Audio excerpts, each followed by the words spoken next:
Hello and welcome to my channel. मैं ना for BCom student. मैं आज आपके लिए बहुत ही इंटरेस्टिंग वीडियो लेके आई हूँ जिसके अंदर हम करेंगे inventory material control. Inventory control या इन्वेंट्री मटेरियल कंट्रोल हम कैसे कर सकते हैं। ये है कॉस्ट अकाउंटिंग यूनिट सेकंड के मेरे हैंडमेड नोट्स। इसके पहले के topics LIFO method, FIFO method और basic stock method, higher price method जो मेथड्स थे वो मैं पिछली वीडियो के अंदर कवर करवाए हैं। अगर आपने नहीं देखे हैं तो मैं लिंक डिस्क्रिप्शन में डाल दूंगा, आप चेक कर लेना। आज की वीडियो में हम करेंगे इन्वेंट्री मटेरियल कंट्रोल। और अगर आप चैनल पे नए हैं तो पहले चैनल को जाकर सब्सक्राइब करें और बेल आइकन प्रेस करें फॉर न्यू अपडेट्स। तो हम वीडियो को स्टार्ट करते हैं। इन्वेंट्री मटेरियल कंट्रोल क्या होता है। इन्वेंट्री कंट्रोल में be defined as the planning और ordering and scheduling of materials used in manufacture process. Inventory control क्या होता है, प्लानिंग करना, हमें इन्वेंट्रीज को कंट्रोल कैसे रखना है, उनकी ऑर्डरिंग करना और उनको मैन्युफैक्चर कैसे करना है, उसके शेड्यूल को देखना, schedule of material used in manufacture process. जो मटेरियल मैन्युफैक्चर प्रोसेस के अंदर जो मटेरियल यूज़ होगा उस शेड्यूल को चेक करना, उसको बोलते हैं इन्वेंट्री कंट्रोल। इन्वेंट्रीज को कंट्रोल में रख के रखना। इसके फंक्शंस क्या होंगे। फंक्शन ऑफ मटेरियल कंट्रोल या inventory control to minimise the capital investment in purchasing of material. Minimise करता है, कम करता है जब हम कैपिटल इन्वेस्टमेंट करते हैं मटेरियल को परचेज करने के लिए। जैसे कि अब इन्वेंट्री कंट्रोल में के अंदर क्या होगा, मैं आपको अपने ही लाइफ से कोई एग्जांपल लेके बताती हूँ। जैसे इन्वेंट्रीज हो गई, जो हमारी इन्वेंट्रीज होती हैं उनको कंट्रोल कैसे करेंगे। मटेरियल जो हमें मिलता है, अब हमारे पास कोई रॉ मटेरियल होता है, हाँ घर पे जो भी जैसे कि रॉ मटेरियल होता है वो जैसे रसोई में लगा लीजिए, रसोई के अंदर जो रॉ मटेरियल होता है वो हमारे घर जो हमारी मम्मीज़ होती हैं वो कैसे कंट्रोल करके रखती हैं। मम्मी क्या करती हैं, उनको स्टोर कर देती हैं बॉक्सेस के अंदर, तो इन्वेंट्रीज को कंट्रोल करके रखती हैं। उससे हमें ये पता चल जाता है कि अभी हमारे पास ये मटेरियल है, इसकी ज़रूरत नहीं है, ये हमें लेने की ज़रूरत नहीं है।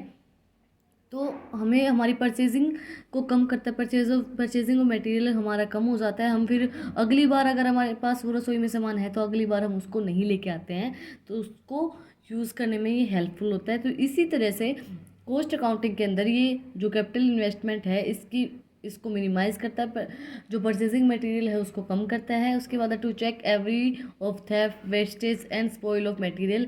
आपने कोई मटेरियल स्पॉइल कर दिया है, मतलब आपसे ख़राब हो गया है, उसको चेक करने में। जैसे कि आप मान लीजिए मम्मी को याद रहता है कि यार कि हमने राशन के अंदर दाल मंगवाई थी तो वो दाल कहाँ गई, वो ख़राब हो गई, स्पॉइल कर दिया आपने, या चोरी हो गई, किसी ने ले ली, या वेस्टेज कर दिया आपने, खिरा दी, क्या कर दिया। तो उस चीज़ को चेक करने के लिए भी इन्वेंट्री कंट्रोल मटेरियल अच्छा रहता है। इन्वेंट्रीज़ को कंट्रोल करने के लिए, इन्वेंट्रीज़ को चेक करने के लिए कि कोई इन्वेंट्री स्पॉइल मतलब ख़राब तो नहीं हो गई है, या फिर कोई मटेरियल हमसे ख़राब नहीं हुआ है, या फिर कोई मटेरियल चोरी तो नहीं है, उस चीज़ को चेक करने के लिए इन्वेंट्री कंट्रोल मटेरियल फंक्शन में काम आता है।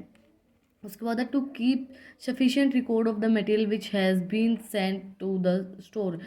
जो इसका फंक्शन क्या होता है कि ये सफिशिएंट रिकॉर्ड रखता है कि जो हमने मटेरियल सेंड किया है, material which has been sent to the store, जो सेंड किया स्टोर के अंदर वो सफिशिएंट है क्या नहीं है, उसका पूरा रिकॉर्ड रखना ये मेथड काम करता है। उसके बाद to transfer the material at right time. Right time पे ट्रांसफ़र करने के लिए material inventory control material use होता है। ये फंक्शंस में आता है मटेरियल को कंट्रोल करने में और राइट टाइम पे ट्रांसफ़र करने में। उसके बाद to keep complete record regarding order of material. जो ऑर्डर दिया गया है मटेरियल का उसके अकॉर्डिंग ही मटेरियल का पूरा रिकॉर्ड रखना, उसके लिए हेल्पफुल रहता है ये मेथड। इसके बाद है एडवांटेज और importance of inventory material control. Advantages क्या होंगे, इम्पोर्टेंस क्या होंगी इन्वेंट्री कंट्रोल मटेरियल की। सबसे पहले एडवांटेज क्या होगी, smooth functioning of production process. अच्छी प्रोडक्शन प्रोसेस चलेगी, स्मूथली चलेगी सारी production process. The most important advantages of inventory control is flexibility of smooth and continuous functioning of production process, such as system is developed by the fixing minimize stock, maximum stock, reordering level. ये levels हैं इस method के, levels हम आगे करेंगे इस video के अंदर ही। इन लेवल से क्या होगा, जो आपकी प्रोडक्शन प्रोसेस है वो बहुत स्मूथली चलेगी, अच्छे से चलेगी। और सेकंड पॉइंट क्या होगा इसका, इंक्रीज करेगी आपके प्रॉफिट को। Efficient inventories control helps in maximising material cost optimisation of investment in material and maintenance of optimise level of stock turnover. Optimisation जो स्टॉक टर्नओवर है वो उसको बढ़ाएगी, लेवल को बढ़ाएगी, इंक्रीज करेगी प्रॉफिट। कैसे, अब मान लीजिए आपके, जैसे मैंने आपको रसोई का एग्जांपल दिया था, घर में जो होती हैं, उसके अंदर क्या हुआ, अब आपके पास पहले से स्टॉक के अंदर रखा है, तो आपको पता है कि हमारे पास घर में ये चीज़ें स्टॉक में हैं और अब इस मंथ में हमें ये चीज़ें नहीं लेके आनी है। तो अगर आपको इस मंथ में नहीं लेके आनेंगी तो आपका प्रॉफिट बचेगा, आपके पास पैसे बचेंगे, तो वो इंक्रीज़ करता है प्रॉफिट को। इसी तरह से आप, अब आपके पास जो आपके पास स्टॉक बचा हुआ है और वो आपको पता है कि आपके पास इतना स्टॉक बचा हुआ है, आप कंट्रोल करके रखते हो हर एक स्टॉक को, हर एक मटेरियल को, तो आपको पता चल जाएगा, आपके प्रॉफिट को इंक्रीज़ होगा, आपके जो पिछला बचा हुआ है आप उसको सेल कर सकते हो, आपको नया मंगवाने की ज़रूरत नहीं है, तो वो प्रॉफिट को इंक्रीज़ करने में हेल्पफुल रहेगा। इसके बाद मिनिमम स्पॉइल ऑफ मटेरियल, बहुत कम मटेरियल का स्पॉइल होगा, आपको पता चलता रहेगा कि आपके यहाँ चोरी हुई है या वेस्टेज हुई है किसी भी चीज़ की, या लीकेज हुई है, ऑब्लिगेशंस हुई हैं, उन सब चीज़ों का पता चल जाएगा इस मेथड के थ्रू। Effective inventory control minimise the loss of material due to wastage, leakage, theft, obligations etcetera. Effective इसके मिनिमाइज करता है, ये जो भी पता लग जाता है कि मिनिमम हमारा थेफ्ट होता है, चोरी का पता लग जाता है, थेफ्ट का मतलब चोरी होता है, कोई लीकेज हुई है, कोई वेस्टेज की है किसी ने, ऑब्लिगेशंस हुई हैं, तो उन सब चीज़ों का पता लगाने के लिए और उन सब चीज़ों को कम करने के लिए ये मेथड बहुत सूटेबल होता है। सुटेबिलिटी इन एम्प्लॉयमेंट के लिए अंदर सुटेबल होगा। Inventories control provides advantage of suitable in employment if there is a lack of effective control, productivity process में be interrupted and need a workers lays out में arise. अगर आपके पास कम inventories होंगी तो वर्कर क्या बोलेंगे कि भाई हमारे पास तो काम करने के लिए चीज़ें ही नहीं है, हम कहाँ से आगे मैन्युफैक्चर करें सामान को। तो आपके, अगर आपके पास एफिशिएंट मटेरियल होगा तो आपकी जो लेबर्स हैं वो भी सूटेबल रहेगी, एम्प्लॉयमेंट भी सूटेबल रहेगी, उनको ये लगेगा कि हाँ हमारे पास एफिशिएंट लेबर्स हैं, एफिशिएंट एम्प्लॉयमेंट है, एफिशिएंट हमारे पास मटेरियल है, तो हम अपना काम आसानी से कर सकते हैं। इसके बाद फिफ्थ पॉइंट है effective system of record. Inventory control makes accounting and record more effective which increase the efficiency of financial control. Financial control करने के लिए इसके अंदर इफेक्टिव सिस्टम ऑफ रिकॉर्ड होता है। आप अच्छे से अपने सामान जो भी चीज़ें उनको इफेक्टिवली रिकॉर्ड कर लेते हैं, इन्वेंट्रीज को कंट्रोल करने में हेल्पफुल रहता है ये मेथड। इसके बाद है डिटर्मिनेशन ऑफ इन्वेंट्री और मटेरियल लेवल। डिटर्मिनेशन कैसे करेंगे इन्वेंट्रीज का, और मटेरियल लेवल कौन कौन से हैं।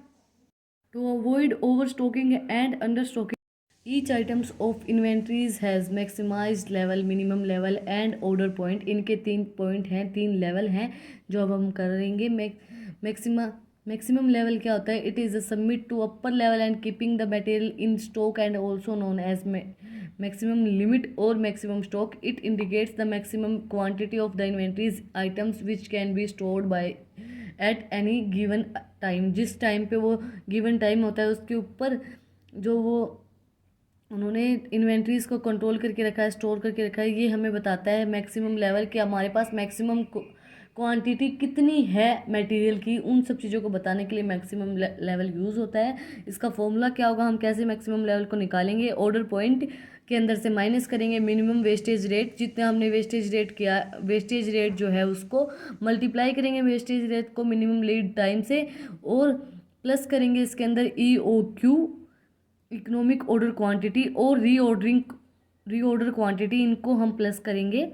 इसके बाद है मिनिमम लेवल। मिनिमम लेवल के अंदर क्या होगा, it is also known as buffer stock या सेफ्टी स्टॉक मिनिमम लिमिट। इसके अंदर क्या है कि मिनिमम स्टॉक हमें पता चल जाता है, ये मिनिमम लेवल ऑफ स्टॉक हमें बताता है जितना हमारे पास मिनिमम लेवल ऑफ स्टॉक हमारे पास मेंटेन रखा है, जितना हमारे पास है उस चीज़ को बताने के लिए मिनिमम लेवल यूज़ होता है।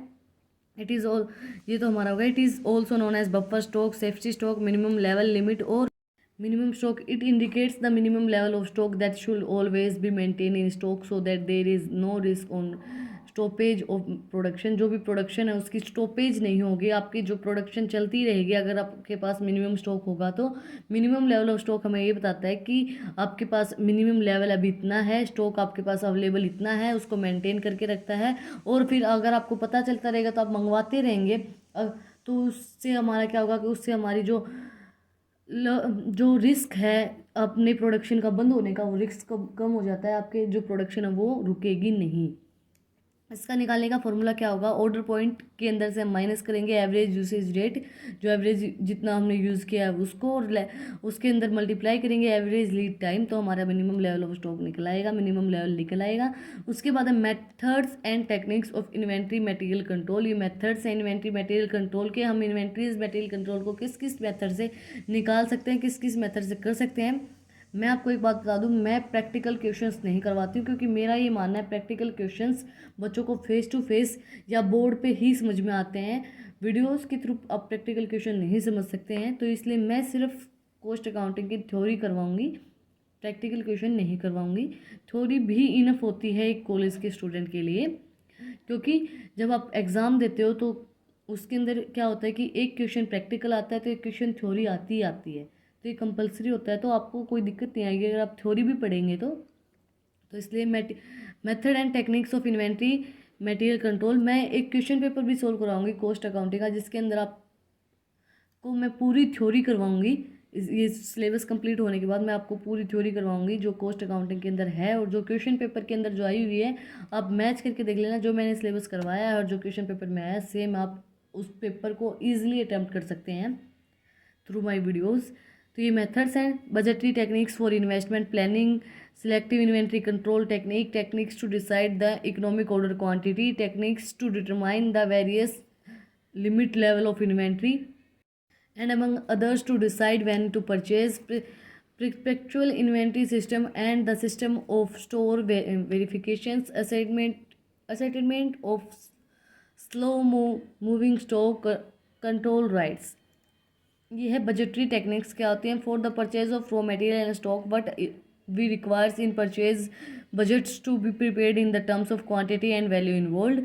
जो हम रॉ मटेरियल्स को एंड स्टॉक को जो परचेज करते हैं उसके अंदर क्या क्या चीज़ें रिक्वायर रहती हैं, परचेज हमारा बजट है उसको फिक्स करना, उसकी क्वांटिटी कितनी होगी, किस क्या उसके अंदर इन्वॉल्व होगा, उन सब चीज़ों को फिक्स करना बजटरी कंट्रोल टेक्निक के अंदर आता है। Cost accounting managerial emphasis says that the major goal of inventory control is to destroy and maintain the optimum level of inventory investment. Maintain करने के लिए optimum level of inventory investment को maintain करने के लिए और कंट्रोल करने के लिए इन्वेंट्रीज को बजटरी कंट्रोल और इन्वेंट्री कंट्रोल मेथड का यूज़ होता है। आज की वीडियो में हम सिर्फ एक ही मेथड करेंगे, बाकी के बचे हुए 6 मेथड हम अगली वीडियो के अंदर कवर करेंगे, क्योंकि आज की वीडियो बहुत लंबी हो गई है, करवाऊंगी तो आप बोर हो जाएंगे। तो इसलिए आज की वीडियो में हमने क्या किया है, इन्वेंट्री मटेरियल कंट्रोल क्या होता है, उसके फंक्शंस, उसके एडवांटेजेस, उसके लेवल और उसके जो टेक्निक्स हैं वो की हैं। और अगर आपको वीडियो पसंद आए तो इस वीडियो को ज़्यादा से ज़्यादा लाइक करें और चैनल को सब्सक्राइब करें for new update. Thank you for watching my video.